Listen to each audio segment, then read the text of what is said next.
তোমরা সব কেমন আছো? আশা করি ভালো আছো। আমিও ভালো আছি। তো সকাল সকাল নিয়ে চলে এসে তোমার সাথে একটা নতুন ভিডিও।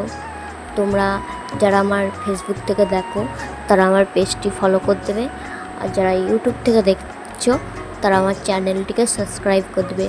আমি আমার এই ভিডিওতে বলে দেবো আমার চ্যানেলের নাম কি আর আমার ফেসবুকের পেজের নাম কি। তো যাই হোক, দেখো সকাল সকাল আজকে রথযাত্রা ছিল, তো প্রসাদ দিয়ে গেছিলো একটা ঠাম্মা, তো খেয়ে নিয়েছিলাম। তারপরে দেখো টুকিটাকে যে কাজগুলো আসছে সেগুলো করে নিচ্ছিলাম। মেয়ে তো এখন খেলা করছে, তো দেখো ঘরটা ভালো করে পরিষ্কার করে নিয়েছিলাম ঝাঁট দিয়ে। কদিনই ঘরটা ঝাঁট মানে বিছানা ঝাঁটছি, কিন্তু ঝাঁট আর 2-3 দিন ধরে দেওয়া হয়নি, খুব নোংরা হয়ে গিয়েছিলো। তো আজকে আমাদের এখানে নিয়ম আছে যে রথযাত্রার দিন কচুর শাক খেতে হয়।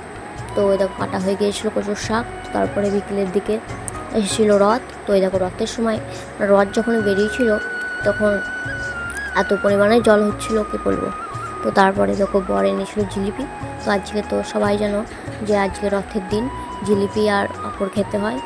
তো আজকে নাকি নিয়ম আছে যে যারা স্ত্রী আছে তাদেরকে আজকে আলতা পরতে হয়। তো তোমরা কে কে আলতা পরতে ভালোবাসো অবশ্যই কমেন্টে জানাবে। তো দেখো আলতাটা আমি ভালো করে পরে নিলাম। তার মাঝে আমি আমার মেয়েকে পরিয়ে দিয়েছিলাম, সেটার ভিডিও করা হয়নি। তো দাঁড়াও, কেমন লাগছে আমাকে জানাও। দেখো তো আগে ছোটোতে তো খুব আলতা করতে ভালোবাসতাম। আমরা সব